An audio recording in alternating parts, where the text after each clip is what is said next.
All right, today we're going to be going over the review of our game store for the sequel review day. The first part that we have here is going to be the first assignment for the game store, which is just to create a schema for the provided CSV data. If anybody would like to take a look at this repository, it was shared with us inside of the Whiskey channel. So you can go into the Whiskey channel and pull this down so that you have this available to you. We have this action figures, employees, game, and posters. Well, all I'm going to do is just make a small schema design for it. So starting off with employees or action figures, I'm just going to go from top to bottom.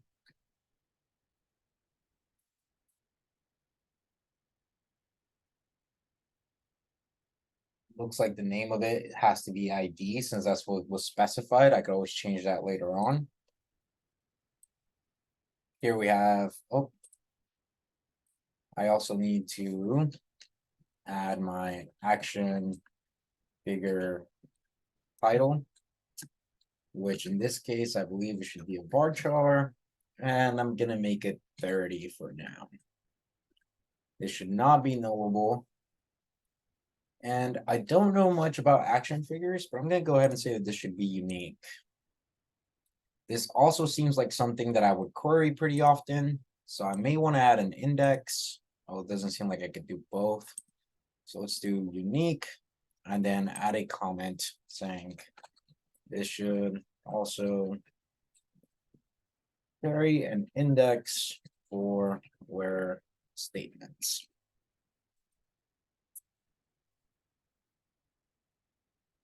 Okay, so there's my action figure title. The next thing that I want to take care of is quantity. From what I remember, the difference between big integer and integer is the amount of space they occupy within my database and how much range they actually have, whether they'll be less or greater than. Okay, so I'm gonna go ahead and add something to this comment.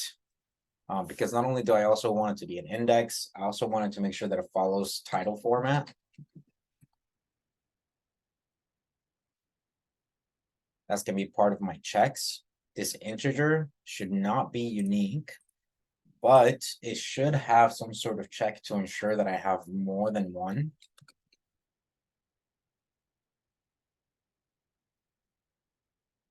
And from what I can see, the highest number we have is 30. So I'm going to say less than 30 for now. And if I need to change it, I'll alter the table later. So there we go. We have my quantity. This should also not be null. There's no weird index or unique or primary key here. So I'm good to continue moving on. And finally, I got my price, which I'm going to go ahead and create it as a decimal. It looks like I only need 4 integers and 2 decimal places. It should not be nullable. And I guess it should always be greater than 0.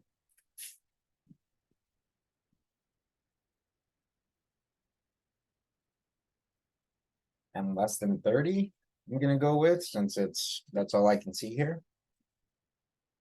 Okay, so there you go. I have my action figure. It has been made, and it can take in the following input. I'm just going to do the same thing for employees.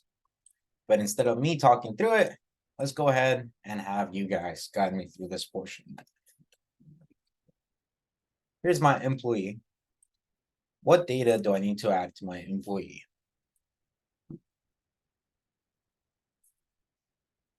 Go ahead, so. I would say first is going to be your employee name, which has to be just a varchar. And I would just say about 30 characters, nothing crazy. And then we also want to make it capitalized. And since we're taking in a first name and last name in the same section, we might want to do capitalize every word. So the last name doesn't come out lowercase.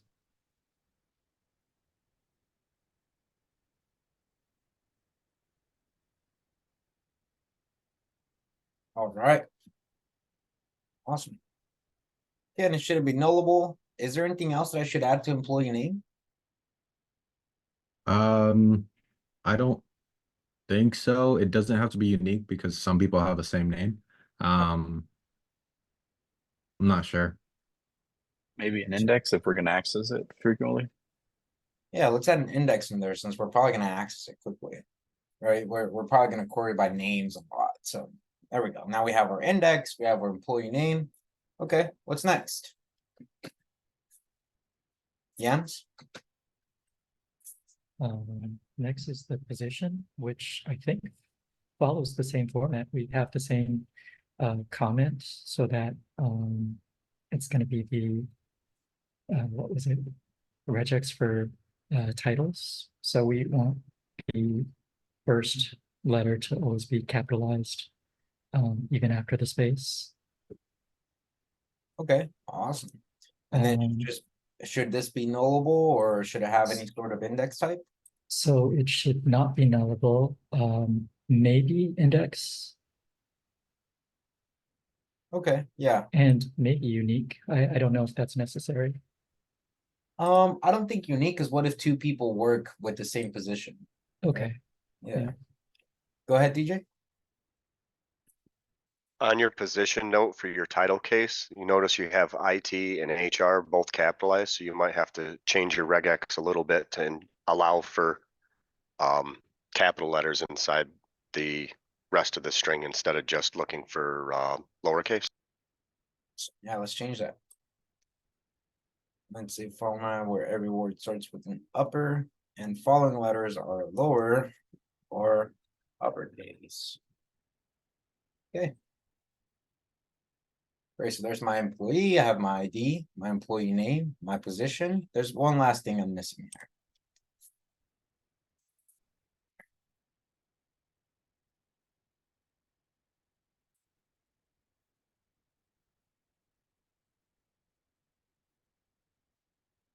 Go ahead, Wes.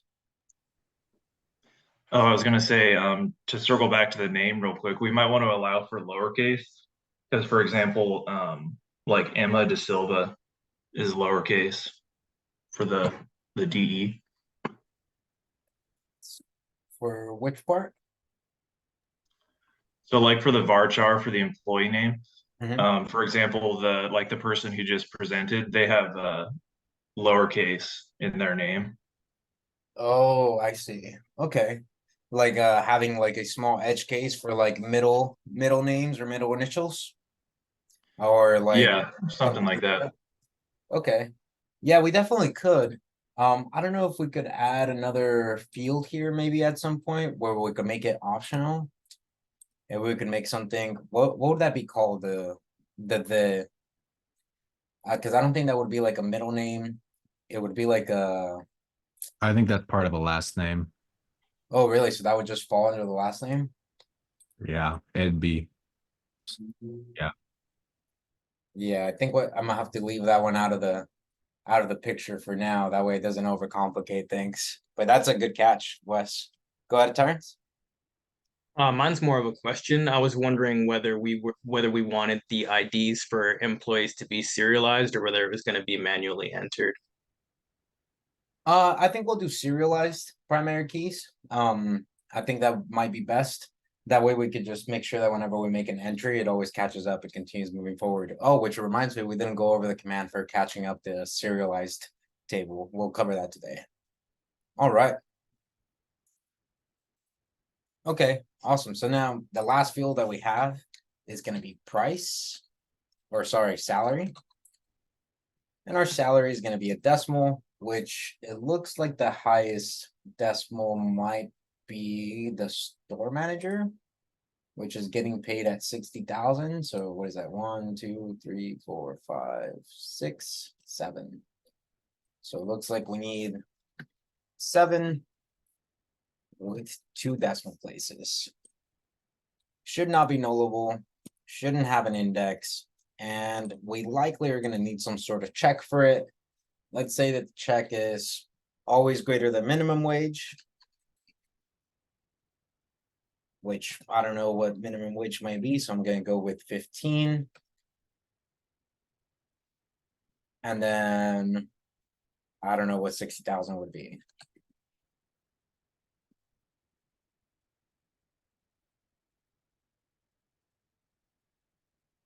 Okay. So there we go. We have my employee name. Now we can get moving to the game. So let's go ahead and add our game here.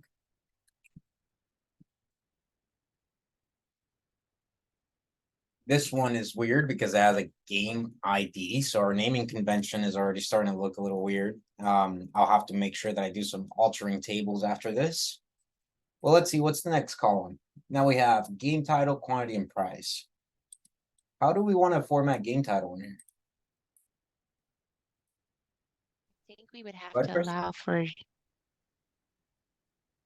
Oh, sorry, Nika, go ahead. I'm sorry, Chris, if you wanted to talk, it's okay. No, that's okay. You can go. It's all good. Um, it looks like we have to allow for title case, but then there are some things that are uppercase too, like the FIFA is all uppercase as well. And then you also have to allow for numbers. And I think that all the titles should probably be different, so you would also want it to be unique. Unique. We are likely gonna want an index on there, but I'll put them in a comment. An index, and then you said we want a regex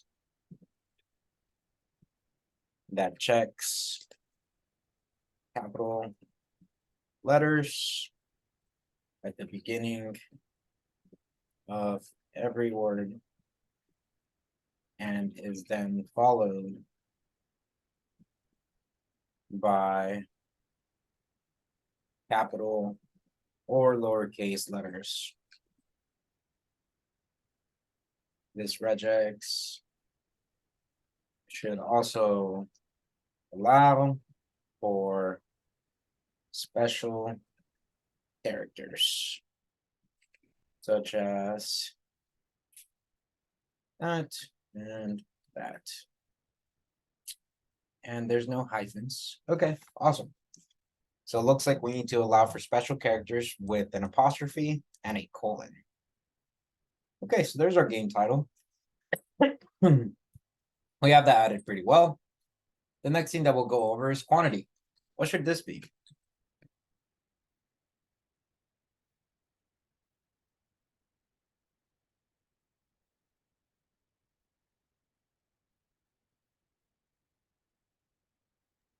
That could just be int. Yeah, let's just make that an integer. Oh, hello. So there we have our integer. It shouldn't be nullable. And let's see, do we need an index or making it unique or a primary key? No. So what checks do we want for this quantity? Go ahead, James. I believe in the README, it said we need to have at least one in stock, so the quantity needs to be greater than one.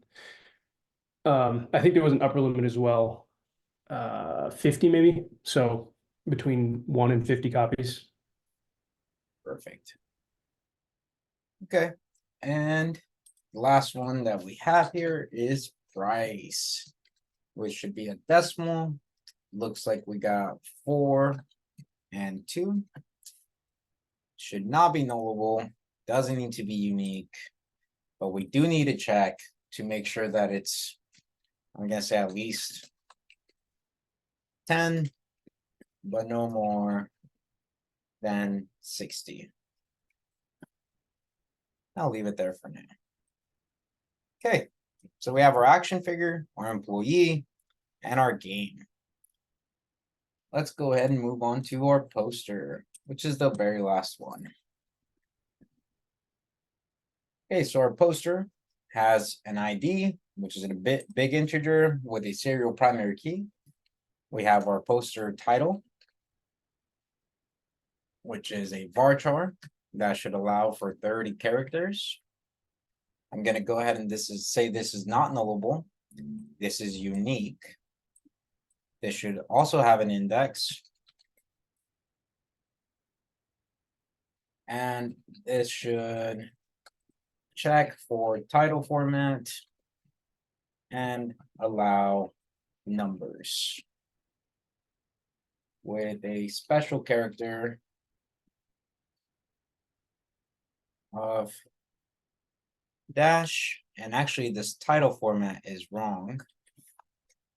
Should check for upper case letters at start of words, followed by upper or lower case letters.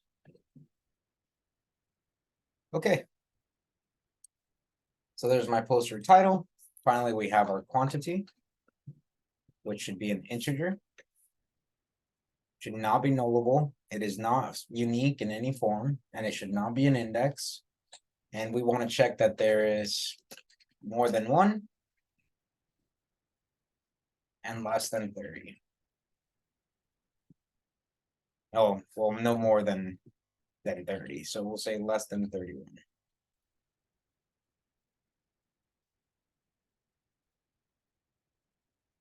All right.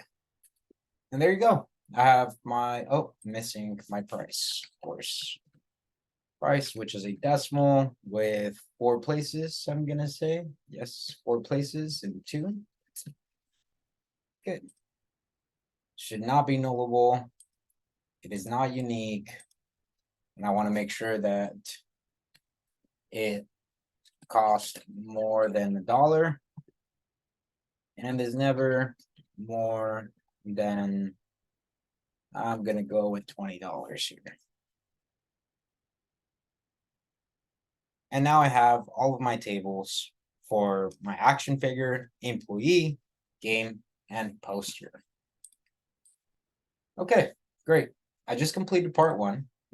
For part 2, what we're going to do is we're going to create tables for the provided CSV data. Now, we added all of these unique constraints and we added all of these checks.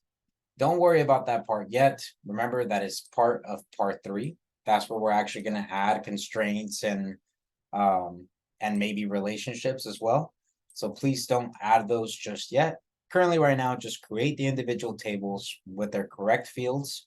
And then once we move to part 3, we'll go into actually creating them with some constraints. Does anyone have any questions over this second part here?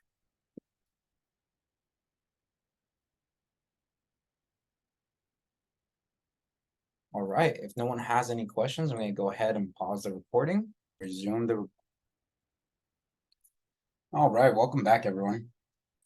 Well, before we dive into part 3, let's go do a quick overview over part 2.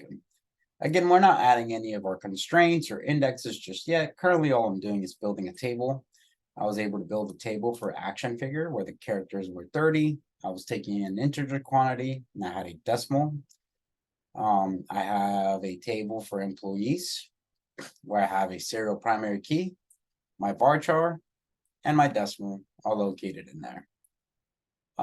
Next I have my game, which I have my game ID as an integer, which let's change that. That should be serial primary key. My game title, quantity, and price. And finally, I have my poster, which is a serial primary key with poster title, quantity, and price. Does anyone have any questions over how we turned this schema that we drew on the right-hand side into an actual database schema utilizing SQL? All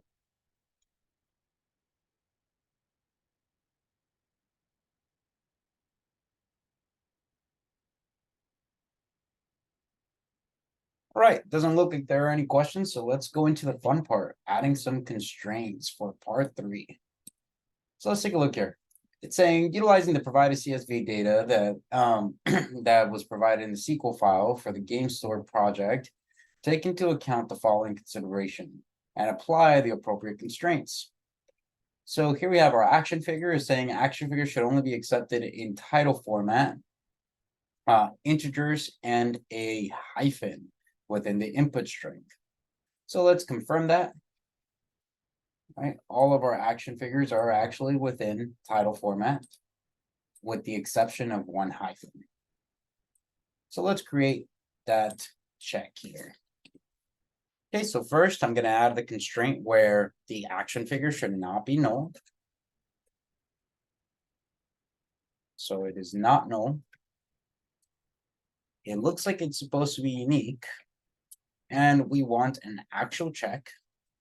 Where in this check, we're checking if the action figure title matches the following regex. So it looks like what I want is title format. So that should be capital A through Z. Followed by lowercase a through Z. And I can see that I only have that special character at the beginning, which is a dash. So I'm going to go ahead and put my escaping dash there. And then finally, on my second word, or second or third word, what I would want is something where I check if there is a capital A through Z with followed by A through Z. And then I'm just going to include 0 through 9 for that for that beginning character. And I believe that should do it here. I want any more than one count for this one as well. And I believe this should have a star as well. I may be wrong. Let's try it out and see what happens. So for now, I was able to copy all of my CSV data. I'm going to comment everything below just so that I can experiment with just my action figure right now. So I'm going to CD into start where all of my SQL files are currently at. I'm going to run pSQL store DB and run my store SQL file against it. Okay, so when I run my store SQL file, I can see that I built this regex incorrectly. It was able to create the error, but it ran into a problem with sci-fi characters figure 1. And unfortunately, all it tells me is that the row is failing. So to be able to figure out which row is failing, it's likely going to be a little bit complicated. But I'm assuming it's because of this F here being capitalized. So we are likely going to have to add A through Z for that beginning word. Okay, there you go. It was able to accept the title where every word started with a capital letter. Then it was followed by either lowercase or a hyphen or a capital letter. And then I have multiple matches there. Then for my secondary regex, I have a space after that parentheses. And then it checks that the word is also there with A through Z 0 to 9 and A through Z with multiple or 0 matches. And that's how I was able to create the regex for my action figure. All right, next I'm going to go over my quantity. So my quantity should also now be known. Doesn't seem like it has some sort of unique constraint, but let's take a look at our README and figure out what we need to take into account for quantity. So the quantity store will always contain 1 copy in stock for display. Otherwise, we have enough storage to hold up to 30 copies for each figure.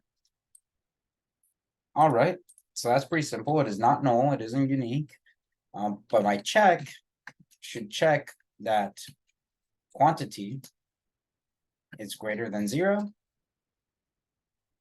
And that quantity is less than 31. And now I have my check to ensure that I have the right amount of quantity. If I run my SQL file, we can see that my SQL file ran successfully, and this is good. Okay, finally I get to move on to my decimal. So price, the minimum price we can afford without losing money for an action figure to be sold at $10. And the maximum price would be that we would never charge anything. We will, the maximum price we will ever charge will be $100. So between 10 and 100. So again, this isn't null.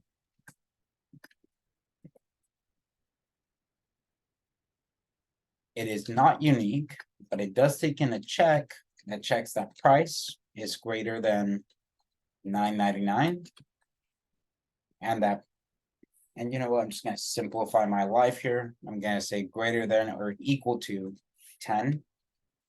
And that price is less than or equal to 100. And that should do my entire checks. If I run this correctly, I was able to drop the table, create the table again, and copy all of my CSV data into my action figure. Does anyone have any questions regarding the action figure, how we added these constraints and how we worked through that regex problem?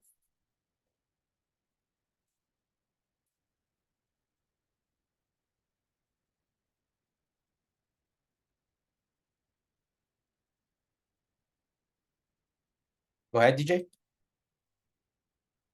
Okay, so your regex in your first piece, when you put that dash in that second group right there, that'll allow dashes for every letter after the first letter. Right, so it's saying that if there is, let me go over to my action figure over here. So for this example, right, it's saying that after the first letter, as long as this one is capitalized, anything following it will have lowercase letters or Well, a dash. Actually, what it's saying is the C and the I could be replaced with 2 dashes and it would still pass. The C and the I could be replaced with 2 dashes and it would still pass. So you're saying Yes, if I were to do dash dash? that will pass. Yeah. Yeah, I figured that would pass. Do you think there's a better way to shorten this up so that it only allows for 1 hyphen after a certain number of characters? Yep, I'll toss that right in here. Now let's check it out. And forget about the last apostrophe. That was just a copy mistake. Okay, no problem. Let me grab that here and bring it in. Yeah, so there we have our A through Z, or lowercase a through Z, and then we have our times. Okay, and that's our question parameter, checking that there is one individual. That Is that That's correct? a non-capture group so that we don't store the variable in the engine. Got it. Okay, so it will basically ignore the hyphen. Is that Yeah, right? by default, the regex engine, whenever you put anything inside parentheses, will store that variable, and that can cause a memory hit. So you have to deliberately tell it not to store the variable. That's what the question mark and colon mean. Okay, perfect. So I see you have a question mark colon, and then a question mark colon for hyphen. Because that's a subgroup where only a space or a hyphen is accepted. Ah, got it. Okay, perfect. And then you have A through Z. What's this backslash D here, dude? That means the same thing as 0 through 9. It's a quicker way to type it. Perfect. And then A through Z. That's awesome. Let me check it out. If I run this, that's able to work correctly. Okay, so let's run into the store DB. And let's go ahead and select all from the action figure. It's awesome. Yeah, I was able to take in the sci-fi. And all of that good stuff was able to load correctly. It's a really good way to cut that down. That's a pretty good regex. You've had a lot of experience with regex, I'm assuming. Yeah, I cut my teeth in Perl, so that was just kind of like a second language. Ah, got it. Awesome. All right, thank you so much, DJ. Does anyone else have any other questions or suggestions?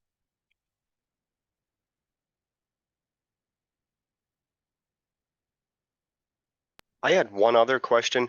Will the between operator work for where we have the and comparison, or does that just work in where? Let's see. So you're saying like in these? Yeah, I was trying to see if I could find an answer, but I didn't see anything online. Let's see. Let's try it out. Price. Do I need is for between? No, right? I need to be able to do It was just between and the 2 numbers, I thought. and the 2 numbers are in a tuple, right?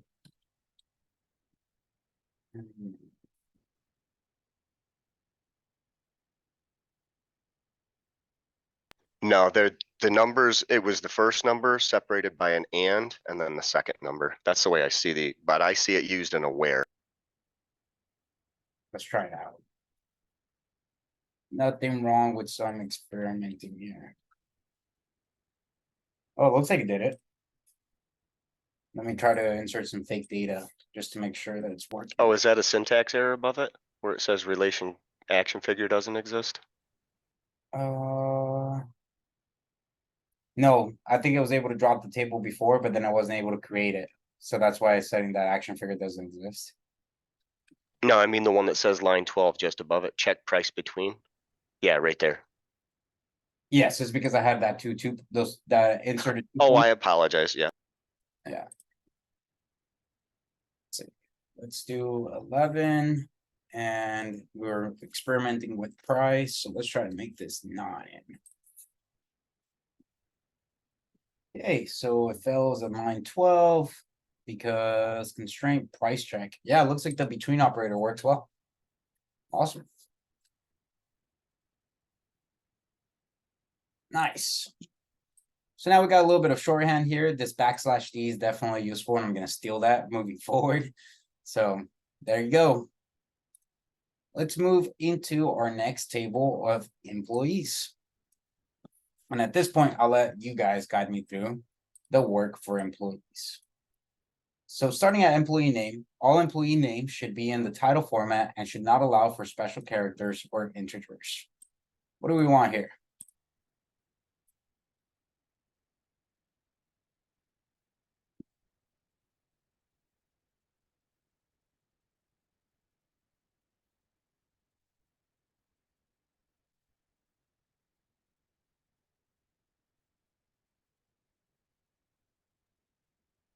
For employee name, wouldn't you do not know as a constraint?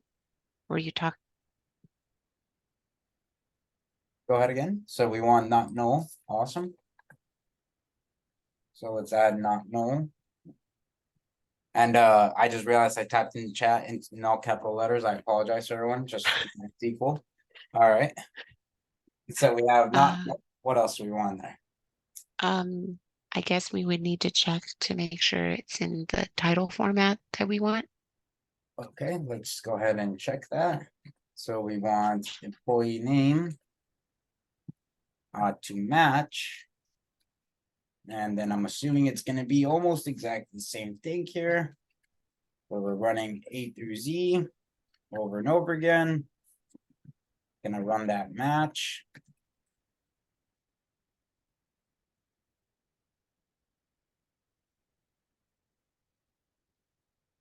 And there should only be 2 entries from what I remember, but let's make sure. Let's take a look at our employee data here. Our employee data, yep, there's only first and last name, so we could just do these 2, and that should do the trick. And then we need to signify the end of the string. All right, so there's our employee name. What about position? What do we want there? Probably not null again, because you want to know every position that your employee is in. Okay. And then it says no other input should be accepted. Ooh, okay, so let's take a look at that. Am I looking at the right one? Maybe I'm not. The available positions within the store or sales associate. Okay, no other input should be accepted.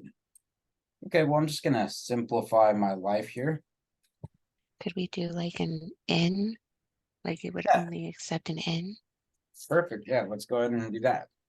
Let's do a check. Let's check that position is in. And what I'm gonna do.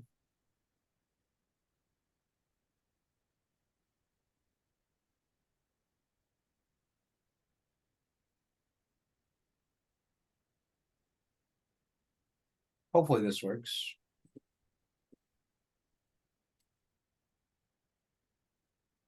Close.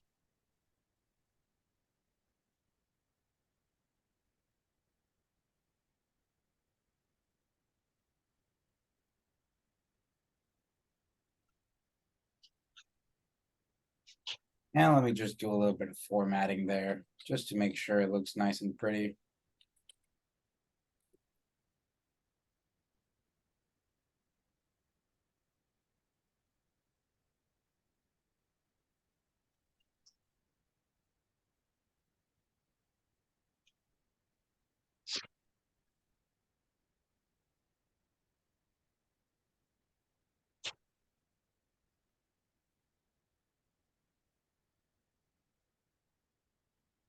All right.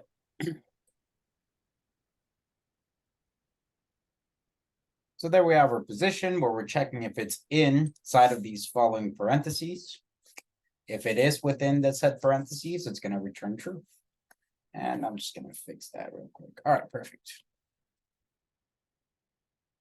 And we have our salary. Let's check the salary.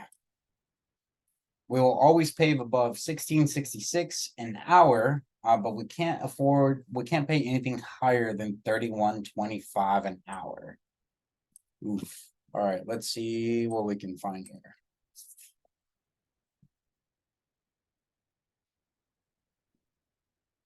Oh, it's Pi Day. Nice. That's really cool. Anyway, so we will always pay 16. Oh, it looks like I need a little bit more space here. So we got 16.66 an hour. So is that times 8 times 5 times 4 times 12? So that's 31,987.2. So let's create that check real quick.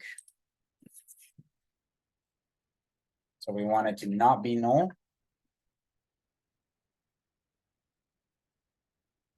And we wanted to check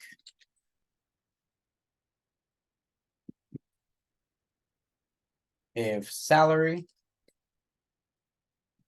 is in, or sorry, if salary is between 31,987.20 and go ahead, DJ. That math assumes that there's only 4 weeks in a month. There's Yeah. 52 weeks in a year, so you should be multiplying it by 52. Got it. So 52. So take 1666, multiply it by 40 to get 40 hours a week, and then multiply that by 52 for weeks. You could I also will- just multiply it by 2080. That's how many work hours there are.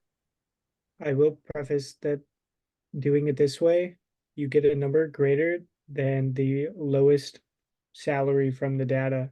That was my comment from the end of the day stuff. This is the instance where that turns wrong. I see there.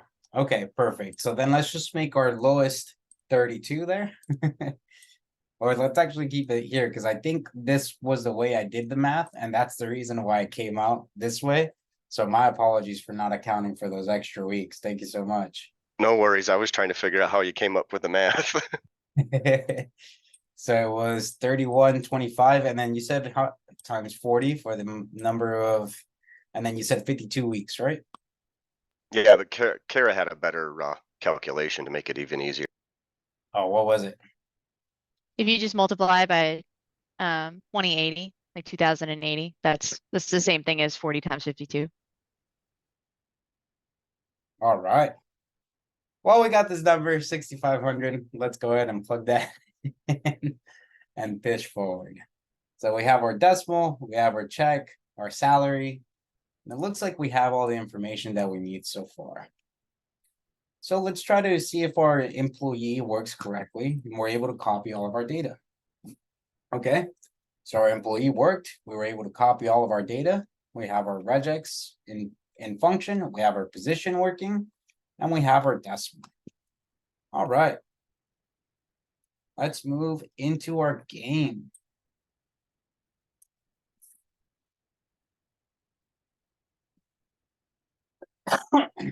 Okay, so for our game. Oh, it looks like we don't get a game provided to us. That's fine. let's handle our game scenario ourselves. So our game scenario, we have our game title, which we want to make sure it's in title format. And I think that was the freebie from the assignment. If we take a look at the assignment likely has the answer. We can go ahead and take a look back to that assignment. Here's Game Store 3. Take a look at the store. And sure enough, there it is. So that's supposed to be our freebie, but let's actually build it ourselves so that we can get a good practice with our game store.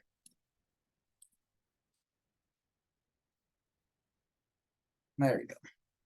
All right, so our game store has a game title. What kind of title should we allow for this game store? See, it looks like we have the title format happening into effect, but we also have this colon. And it looks like that colon might be everything we have. We also have to account for this VIII, which means that we can't just do title format. We also have to be able to accept capital letters. And we also have to be able to accept numbers. So let's run that. Okay. I'm going to go ahead and check this, make sure that it is not null. Ensure that it is unique. And then I'm going to run my check, which is going to take my game title. And it is going to enforce that at the beginning of my string, I accept A through Z. Following my string, I have to accept capital letters, lowercase letters, and I also have to accept -D, which is the numbers 0 through 9. Sorry, Francisco, the slash goes the other way. I was close. All right, thank you. So there we have our /D for the 0 through 9. But we also have to account for this colon as well. Oh, so what can we do for this colon? Let's see. If I'm understanding the code that was provided to us earlier from DJ, we may be able to reuse this block here.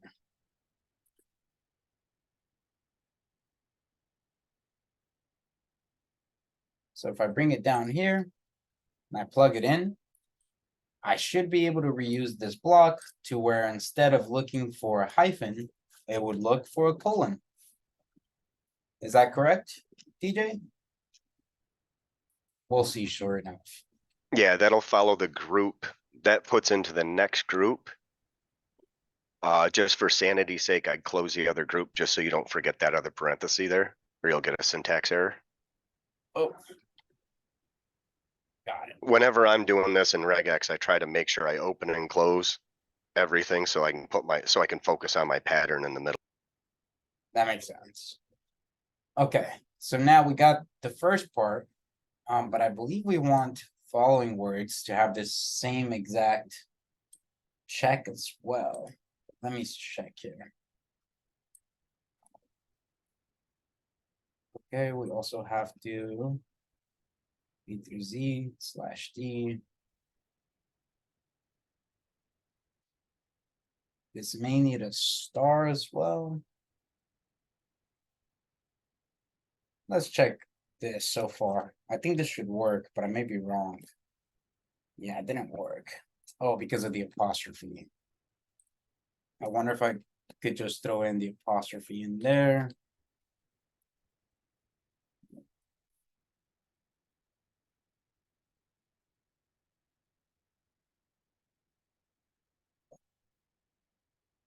Back to 4.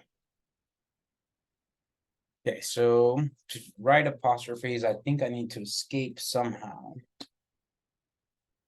And that's not. I think to do apostrophes in SQL, you got to put 2 apostrophes together. It's a SQL thing, not a regex thing. Got it. So apostrophes and that. So that's still failing. I don't know if it's because of the apostrophe. Let me check if it is. Oh, the apostrophe's in the first instance of the word, so you need the apostrophe captured in the first group. Right in there where you have the /D. Got it.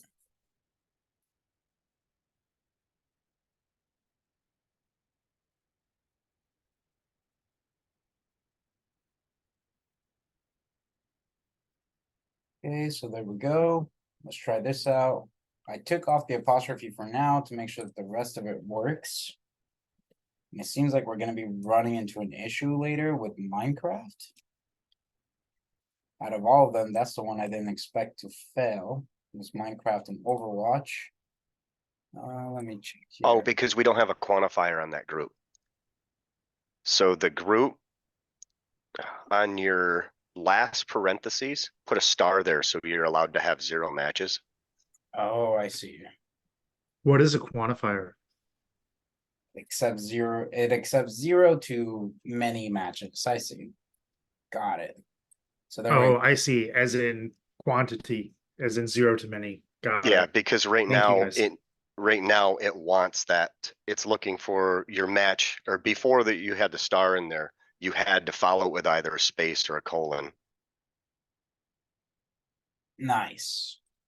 All right, and now if I run this, okay, great. It was able to accept it all. That regex was a bit of a struggle, but we got it working, and it was a struggle for me. So, now we move into quantity, where quantity is integer. I'm not sure what the requirements are for quantity, so I'm gonna look here just for the requirements. So it looks like it has to be more than 0 and less than 51. So I'm gonna say integer should not be null. It should not be unique, but it should check that quantity is between 1 and 50. And then our price, which was the last one, should be greater than 10 and less than 60. Again, not null. But I need to check that price is between 10 and 60. Okay, so there we have our game title, quantity, and price. And now if I run it, we can see that all 4 of our tables were made correctly. We have all the information that we needed. All right. And then moving on to our final table, which is our poster. Let's go ahead and go back to our draw sequel over here. Our poster title should be in title format and should accept a dash as a special character. The quantity will always keep 1 item in stock, and it should be no more than 30. And we will never charge more than $20. So just for time's sake, I'm going to go ahead and move through that pretty quickly here. We have our serial primary key, our poster title, which should be not null. We should have it be a unique constraint. And we should check that poster title matches the following regex. And the following regex, which if I am correct, and it is just a poster title, it should take in between A through Z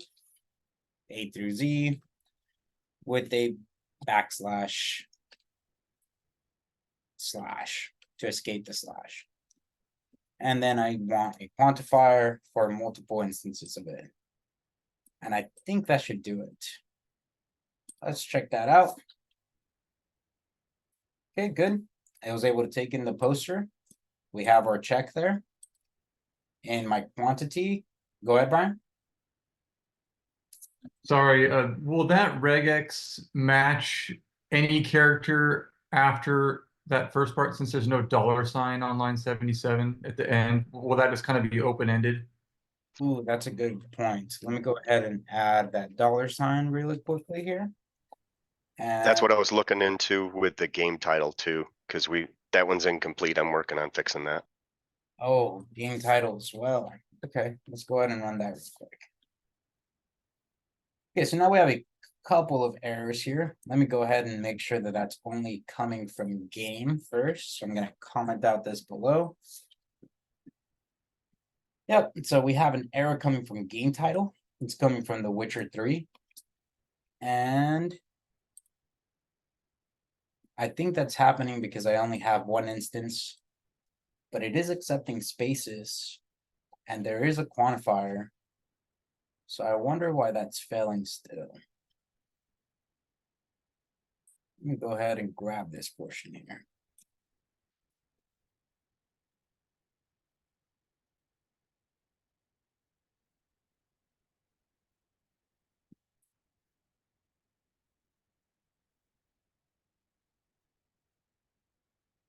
C backslash D, A through Z. There should be a colon.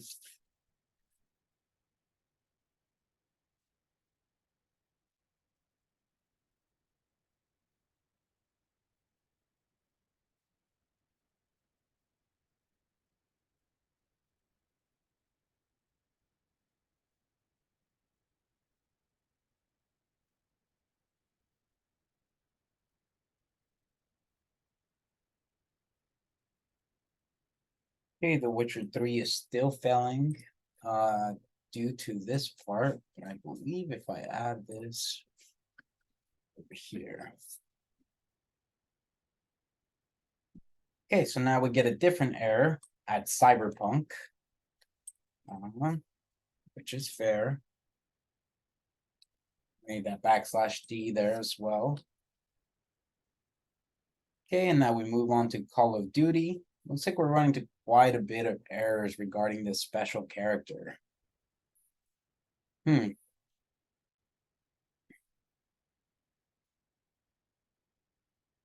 see, if I had enough time, I would use OpenAI to try to figure this out, or I would actually use some sort of regex tool to try to make it match what I need. But for time senses, because I want to make sure we don't run out of time, I'm gonna go ahead and take this regex from what I have in game title.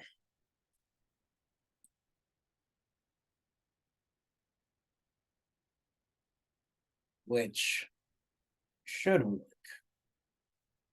Okay. Good, so game title has been accepted. We'll have to revise this later on. But moving into poster.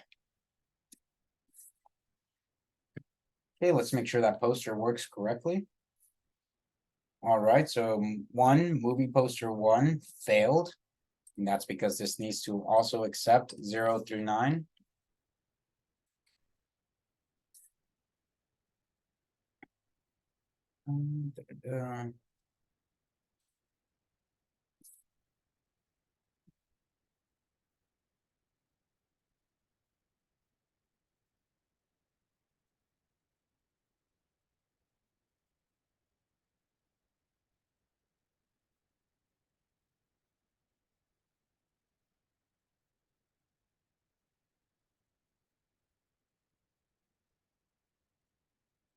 Okay.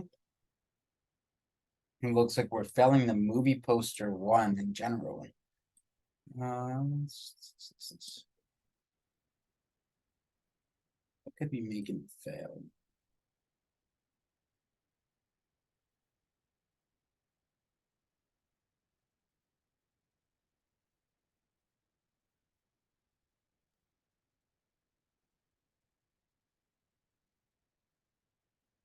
This is a shot in the dark, but spaces.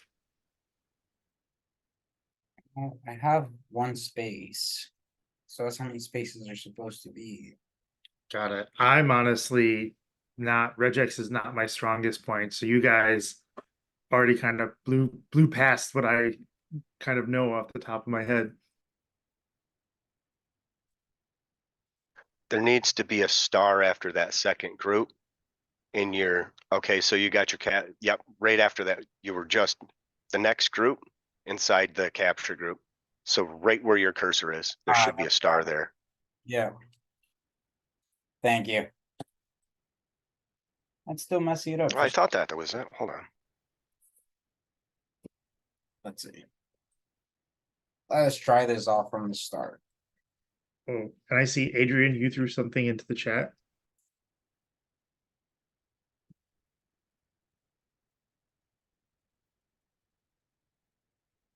What did Adrian throw into the chat? I don't know, Adrian, can you speak on that? Is that current to what we're looking at now, or am I behind? I can't tell you where I got it from, and I'm not really regex savvy, so I just copied and pasted basically. So that one will work because it'll accept any word character as any character across there. Okay. And it's just looking for more than one character. It's by lumping it together in the group that will work, but it will not enforce a capital first letter. Okay, it sounds like maybe it works, but since you already have it almost working a different way, it's gonna be tricky to try and like just straight up place it. Well, that generates a false positive, that pattern does.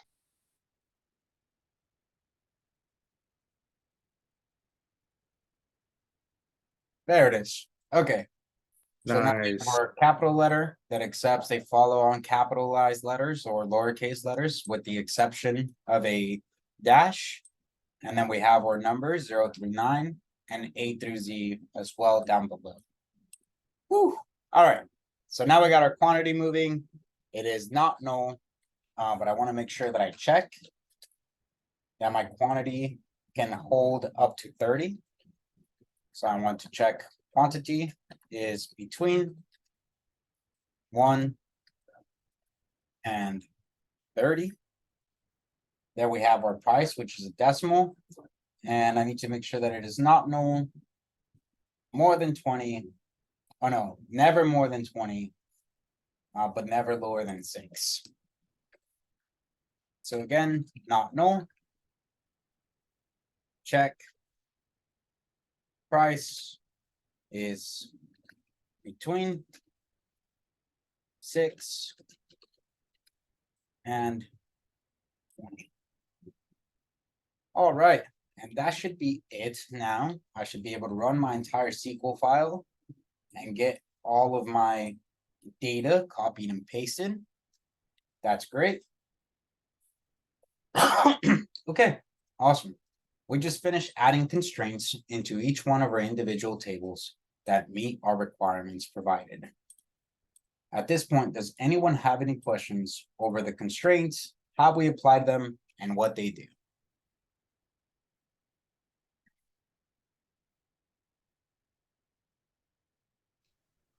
Please tell me it gets easier.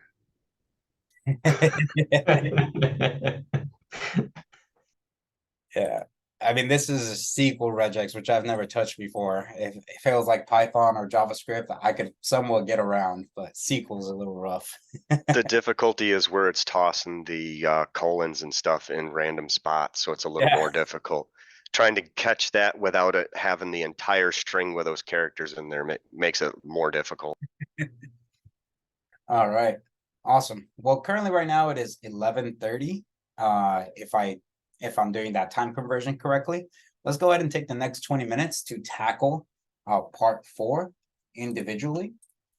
In part 4, we're going to go over associations. So if you want to import your file, your CSV file over into Draw SQL and draw your associations, you can.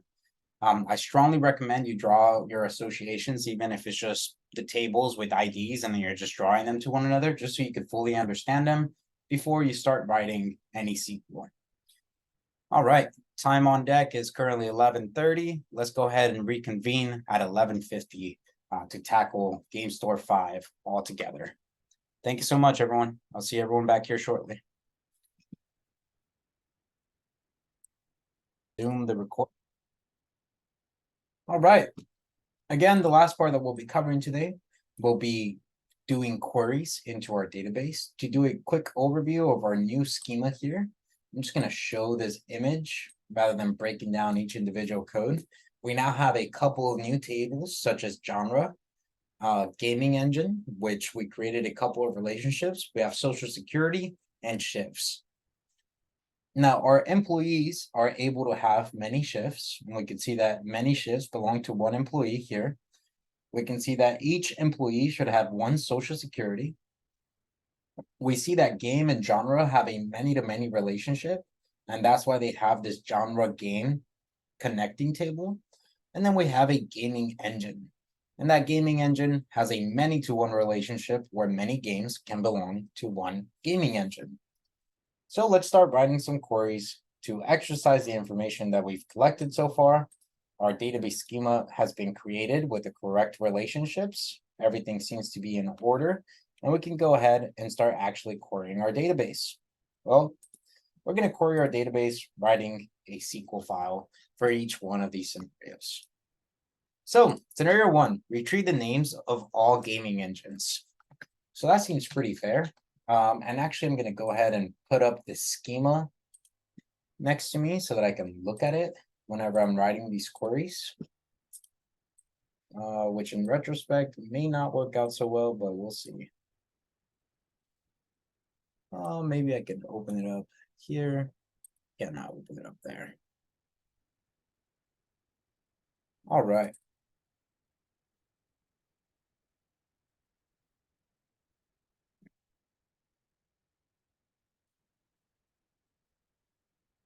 I'll just take a look at the schema and then take turns. So if I take a look at the schema, all I'm trying to grab is names, all names from gaming engine. I can see that the gaming engine has a varchar for gaming, but I don't think that's correct. Let me go ahead and take a look here. So here we have our gaming engine, and we can see that it is named engine name. So let's go ahead and run that. We're gonna grab engine name from gaming engine.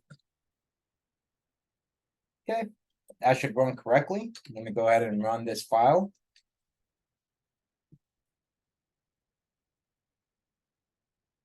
We see that we get back 4 rows. There's the engine name, and there we have our 4 rows of all the gaming engine names. So scenario 2, find the total quantity of all games in stock. Okay, so that looks like a sum. So select sum of quantity from game. So there's all of my stock, and maybe I want to make this a little bit more descriptive, right? I want to actually say as total game inventory. Now when I run it, I get total game inventory being 283. All right, get the unique titles of all games with a price higher than $30. All right. So let's select, and I'm going to go ahead and make sure that I have the right field here. Looks like we want game title.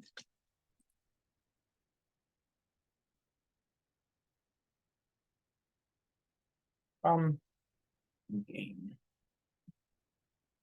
And I want that where price is greater than 30. Let's go ahead and run that file. And there we have it. We have the titles for all the names where the title is greater than 30.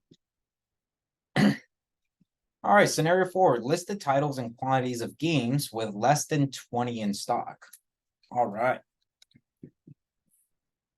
So select game title as the title. I also want quantity from game where quantity is less than 20.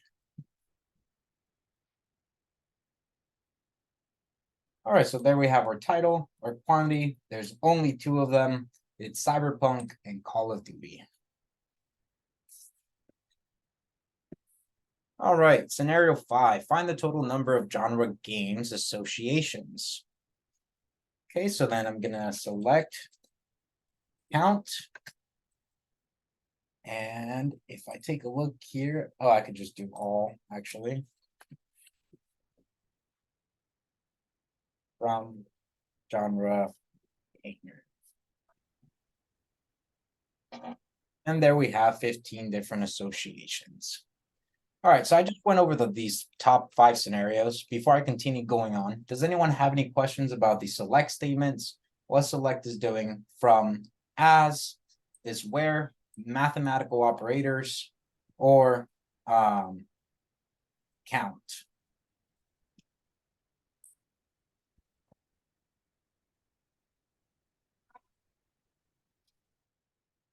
Go ahead, so. Yeah, on line 7, you have select game title as title. So that would be like the title of your table, right? And then you have quantity. How is it returning quantity to you when you didn't select quantity? The actual field is quantity. So since I didn't want to give it an alias, I didn't have to do an as statement. So it's just Oh, the field name okay. of quantity.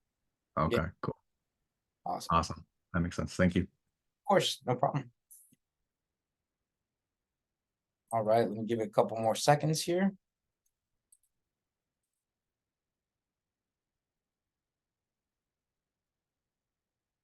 Okay, if no one has any other questions, let's go ahead and keep moving forward for our next command here. Moving on to scenario 6 through 10. So in scenario 6, we're going to retrieve the titles of action figures with the prices between 20 and 50. So select, I believe this is action figure title from action figure. And let's just do as figure title. And then I want to run a where clause where I'm checking that price is between 20 and 50. Okay, and let's actually break this down a bit.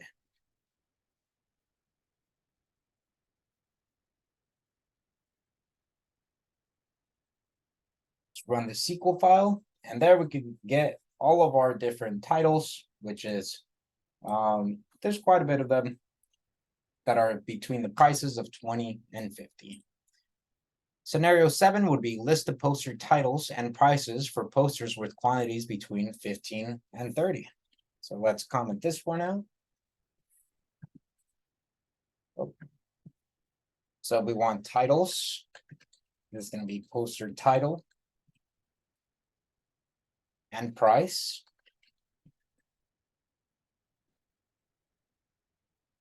From poster. Where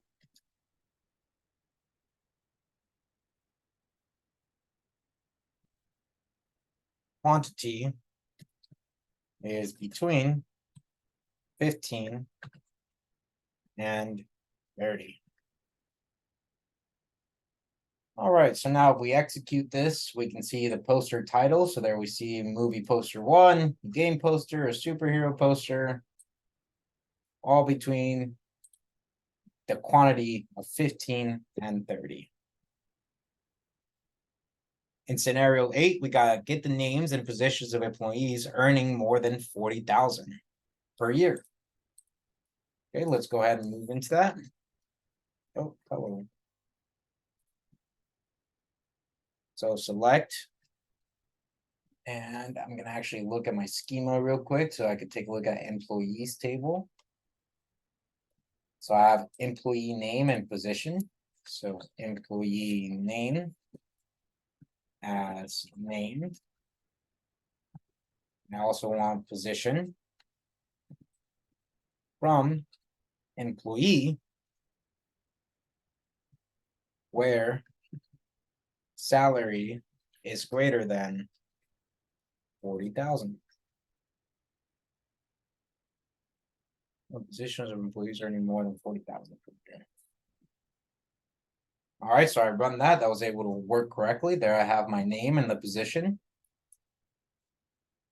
Scenario 9 is find the total number of social securities. So this one should be rather simple. Select count of all from Social Security. There we can see we have 10 entries. And finally, scenario 10, retrieve the start and end times of all shifts. So if I take a look at my shifts table, my shifts table has a start time and end time. So I'm going to go ahead and say that what I want to do is I want to select start time as start. I want end time as end from shifts. And that should be all of them. There we can see all of our start times and end times, their date and times for all of our employees. All right. And now we just went through scenarios 6 through 10. In scenario 6 through 10, we utilize the between operator as an addition. We're still utilizing as quite a bit. And I believe that is all the new additions and commands that we've demonstrated. Everything else we should have seen before. Does anyone have any questions over the last 10 scenarios that we've covered? And I see a question in the chat.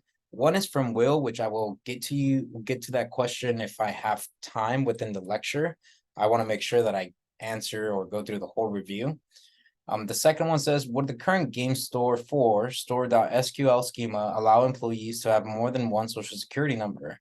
I'm not seeing how the one-to-one relationship being enforced without unique constraint on employee ID like below. Ah, that's awesome. Thanks so much. I think that was Brian. Yeah, thanks so much, Brian. Yeah, you're right. So currently right now, if I look at my store schema and I go over to my social security for an employee ID, it's not being enforced to make sure that this is only a one-to-one relationship.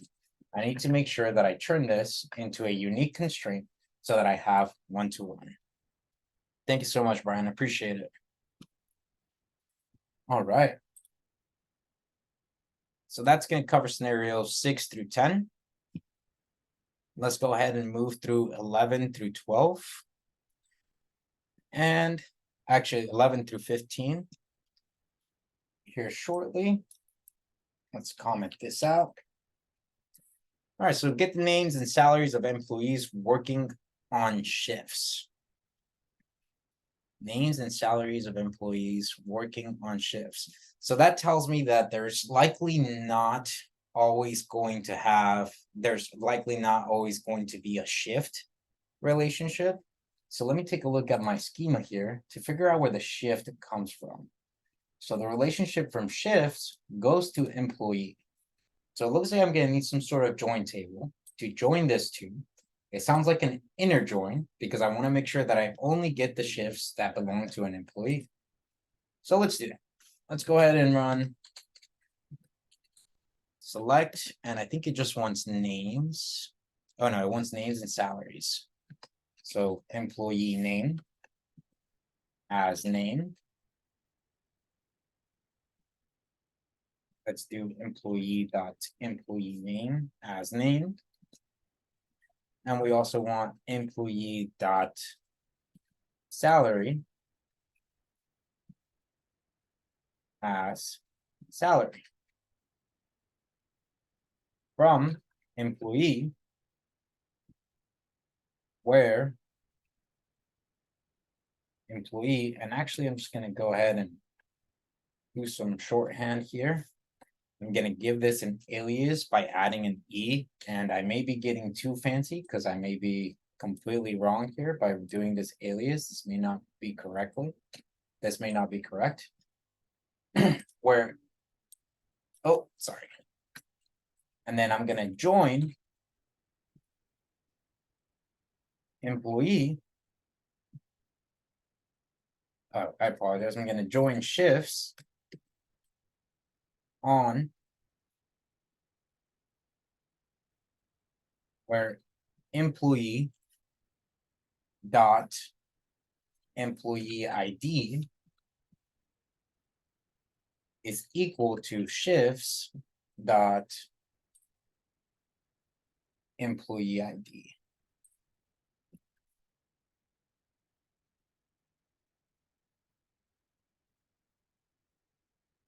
And I believe this should do the trick.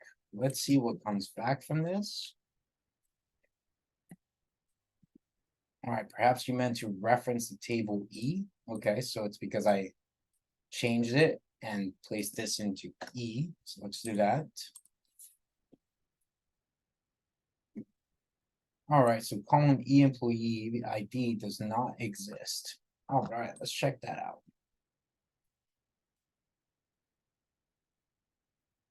It doesn't, it's just named ID. But on the shifts, it is named employee ID. Okay, so let's try that out one more time. And there it is. There we can see all of the names and salaries for employees who have shifts. And just to make sure that I am actually grabbing the shifts and salaries, or that I'm actually joining this correctly, really quickly, I'm gonna go ahead and do, well, we know that I'm grabbing my employee name.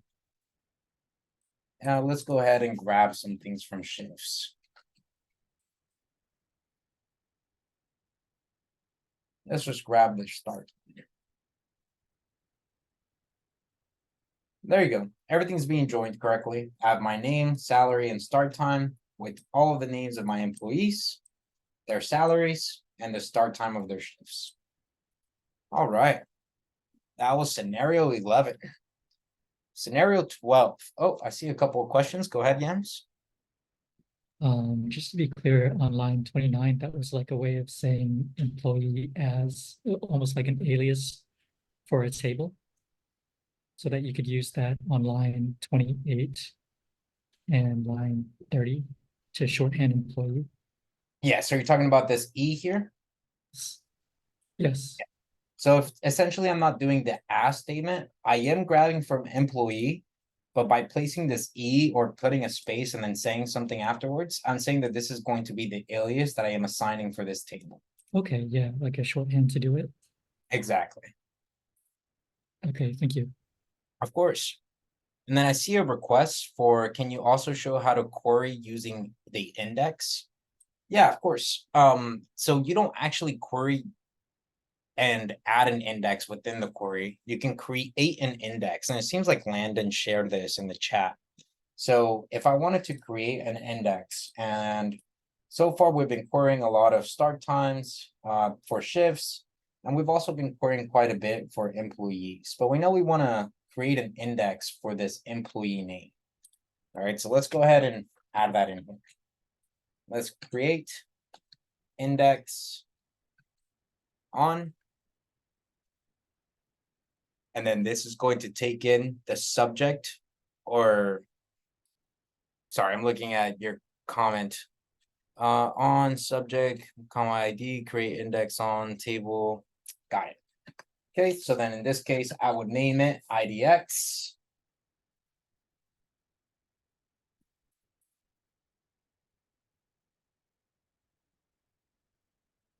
Index of employee name.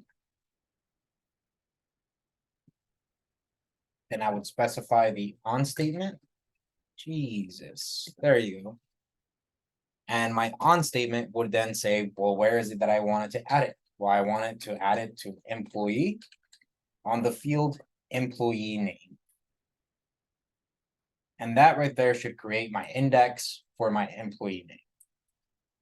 So if I wanted to run that, let me run my schema here. Okay, so everything should be working. Let me see. Create table, where did you go? So create table. There it is. Create index. So there it created an index on the employee names.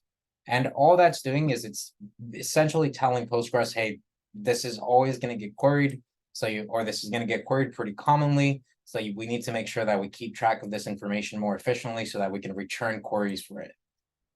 Nothing necessarily changes as far as how I write the query. What changes is the efficiency. And I see Landon has your hand raised. Go ahead, Landon. This was I guess yeah, you can finish talking about the index. It was about the question that was just brought up about the social security numbers and the employee IDs. So I can jump in a second because I had a question. Oh, okay, of course. So now what's actually going to change is going to be the efficiency of this select query, right? Whenever I run this, it's going to, let me go ahead and show it. So if I'm not going to, let me show it without it, and then I'll show it with it.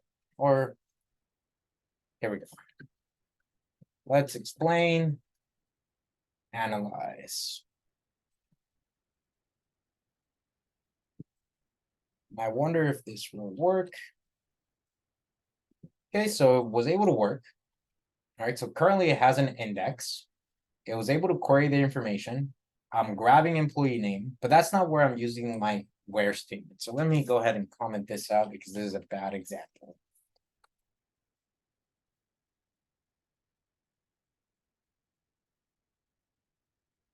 Explain, analyze, select all, count.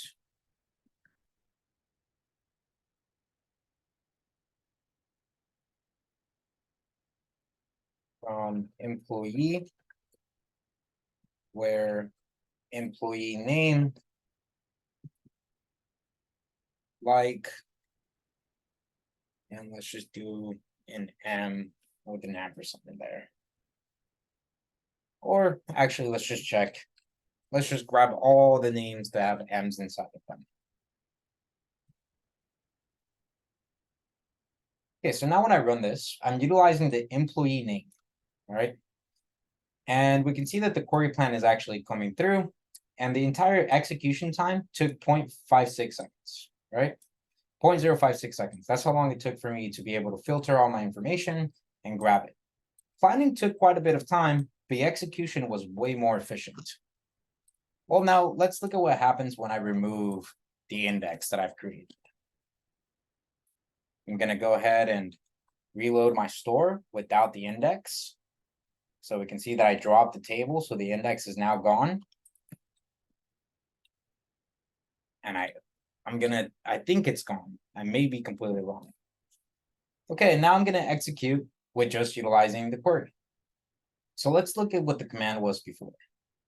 So with explain analyze, I can see that when I had my index, it was 1.29 for planning, but 0.056 for execution.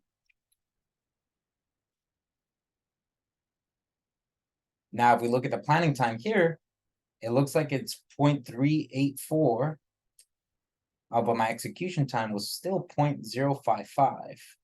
Interesting. So it seems to have taken longer. Indexes will typically make things faster. This may be due to the query that I'm running or due to some sort of other dependency that's happening within my local machine right now. But depending on how much data you have, the more data that you have, the faster you want your queries to be. And that's what indexes bring to the table. Adding indexes will make your queries faster and more efficient. Does that answer your question, Natalie? Yeah, I was just confused yesterday because I thought when you created an index that was what you had to query that specific column by. So yeah, that clears it up. That's correct. Yeah. So if I made an index on employee name, if I'm querying employee, my where statement needs to have employee name in order for that index to be triggered. Yeah, but you don't have to like call the index name that you created, right? No, it's you do. just okay. That's where I was confused. Got it. And then Landon, go ahead forward with your question. Yeah, to Brian's question, I didn't know if you could kind of walk through the unique that you applied to the employee ID.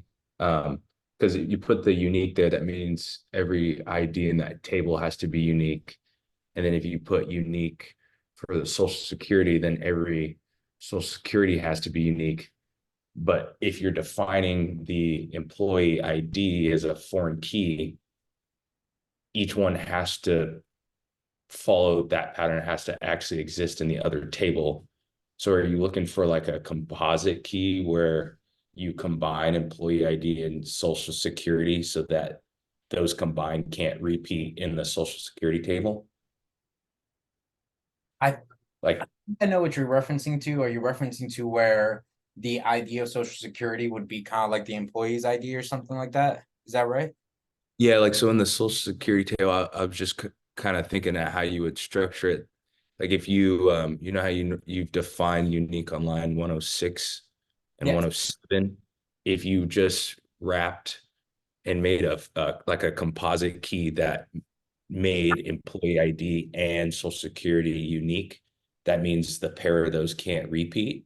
And that means no employee tied to a social security can repeat and then individually have no repeats of social securities as you define it, as it has to be unique itself. Yeah, I think we could definitely apply something like that. Would you like to see it applied now, or would you like to demonstrate it later on?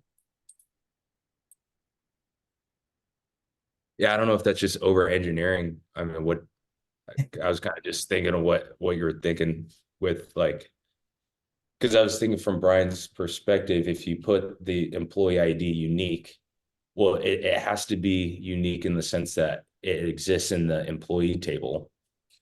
But Yeah. then within your table, you're saying it has to be unique. So that means the number of employees in social security field can only be that amount. You're basically saying so we don't accidentally end up having like two social security records that point to the same employee ID, correct? Yeah, correct. Right, and that's what we're doing here by adding the unique key, right? So by adding the unique key, we're preventing that from happening. Or are you trying to say that that's not preventing that from happening? I'm wondering if there just might be an edge case somewhere in there because I don't know if Adam is understanding what I'm saying. I could just be over I don't engineering. remember off the top of my head. You might be right. Like if we create two social security records and one person has employee ID 5 and another person has employee ID 7, but then we accidentally like point them both to the same employee ID. There is a way to do like a composite key, like you're saying, that like says the combination is Yeah. unique. And we'll definitely like when we get actually into Django and Django models, where we start digging much deeper into this stuff, we'll see that in action. I would need to check off the top of my head about like what the right way to do that if needed in SQL would be. But yeah, that is something worth considering for sure. I apologize, gentlemen, but I am starting to run out of time, so I'm gonna move over to the next scenario. We got quite a bit of scenarios to cover, so we'll talk about this later on, and then if we can Yes, sir. extend it and pass it on, we will.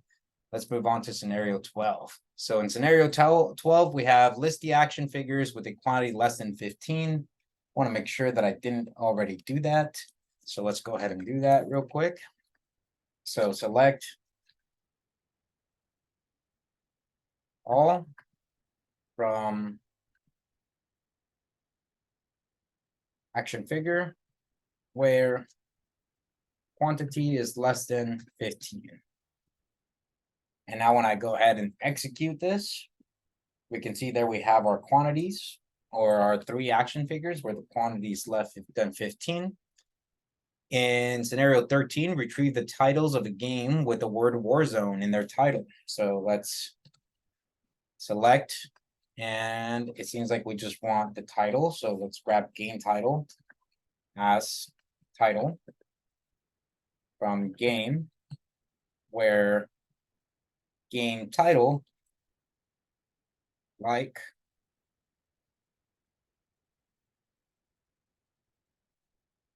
Warzone.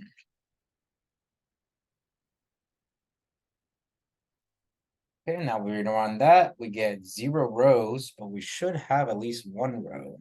Oh, It's because of the way I spelt it. So let's do that again. And there you go. Now we have Call of Duty Warzone. All right, scenario 14. Find the total number of genres. That one should be pretty simple. Let's select count of all from genre.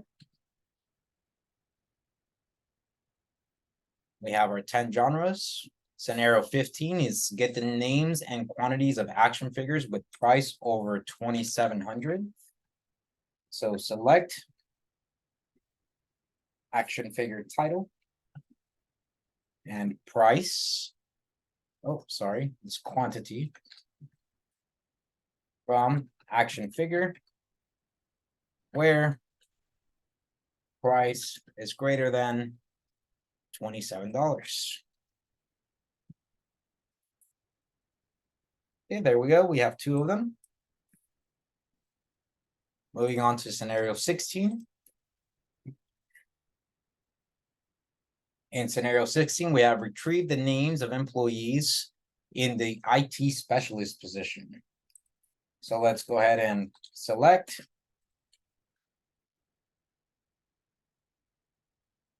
employee name as name from employee where position is equal to IT specialist.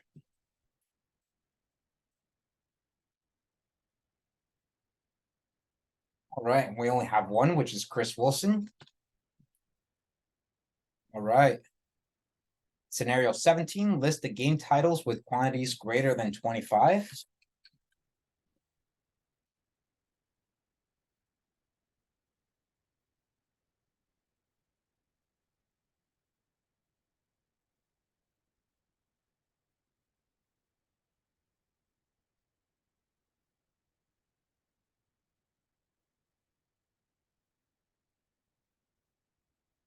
There you go. We have a couple of them.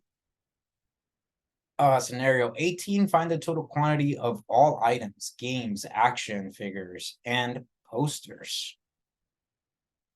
Okay, let's see how we could do that. Let's see, select some game titles, action figures, and posters. Okay, and what I want is the sum of G dot quantity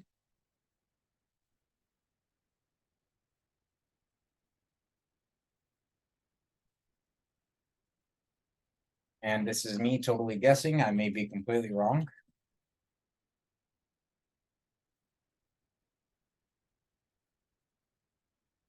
AF dot quantity and sum of P dot quantity from game G. And I'm going to do a full join with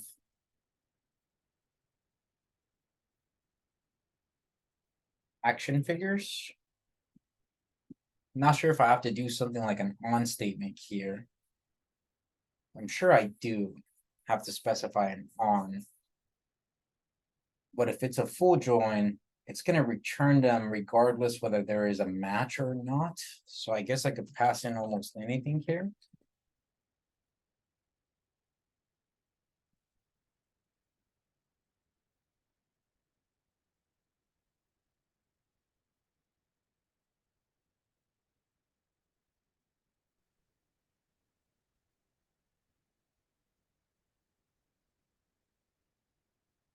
Landon, do you still have your hand up from earlier, or is this a new question? Old hand raised. Okay, awesome.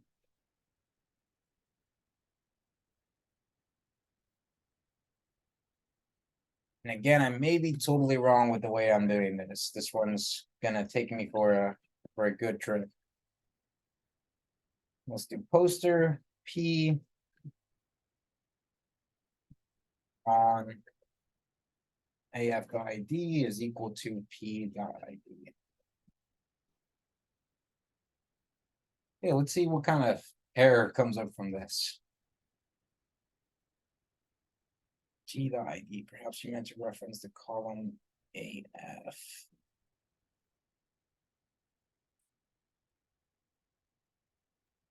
Does my It might care about game ID? what's on the left side of the equal sign versus the right. I'm not certain, Let's check. but All right, there you go. So I was able to run the, well, I wasn't able to run the join, but select sum of sum and sum. No function matches that gives name and argument types. You might need to add explicit typecast.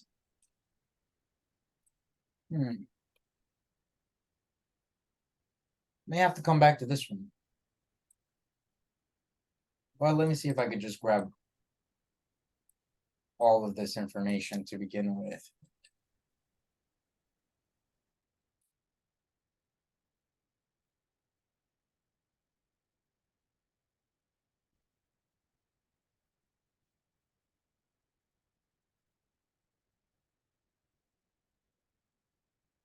Yeah, so I did grab all of the quantities between them, but I need to figure out a way to sum them. nice. And if I do sum,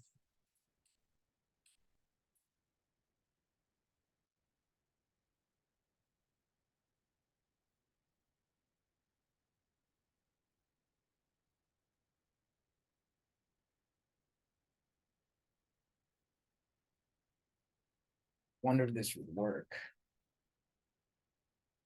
Okay, so that works between all three of them.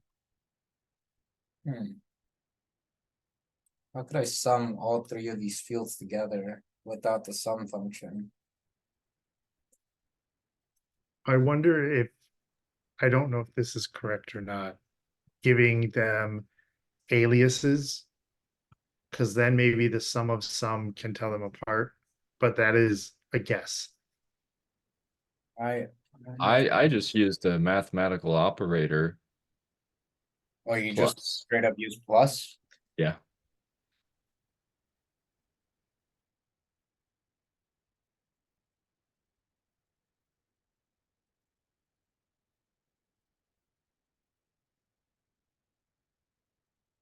Oh, but I still need those sums, don't I? Yeah, I think you would need those. I did it slightly different, but similar.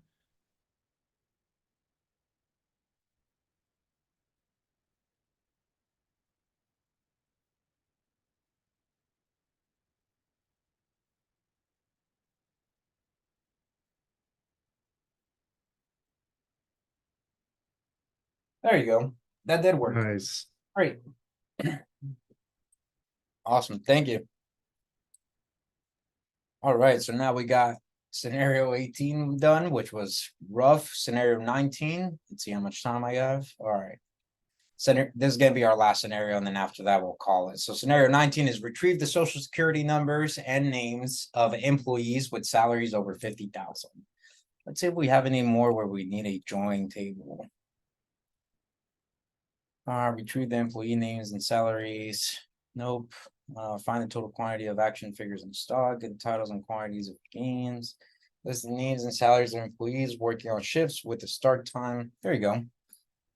This one should require a join table, so let's do that as our last one. So we want select E dot employee name as name.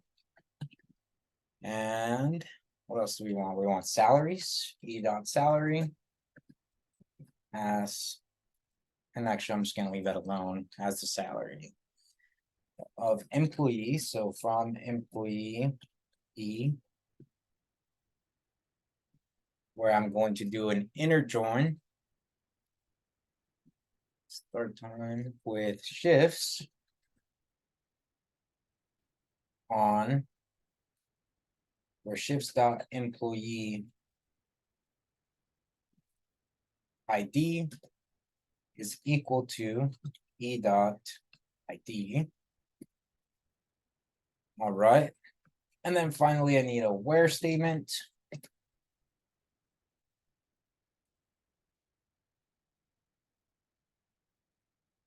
Shifts dot start time is greater than 2024 dash 01 dash 01, which I may be wrong, but I'm pretty sure that's all of them. Let's take a look here.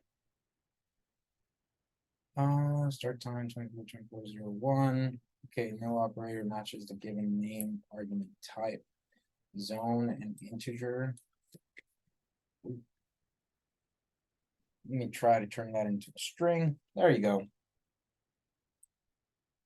Okay, so that gave me all of them, but that's not really a good test here.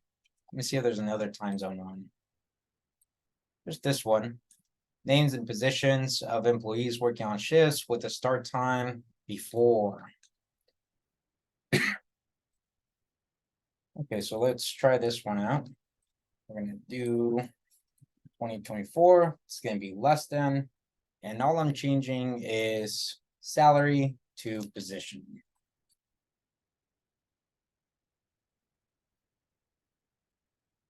Yeah, there you go. We have the name and position of not all of the employees, but just the employees who have shifts before 2024-03-07 at 1300. And that's going to be our final query.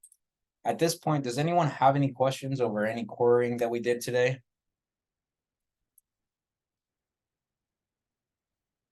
Does anyone have any questions over the overview that we covered today?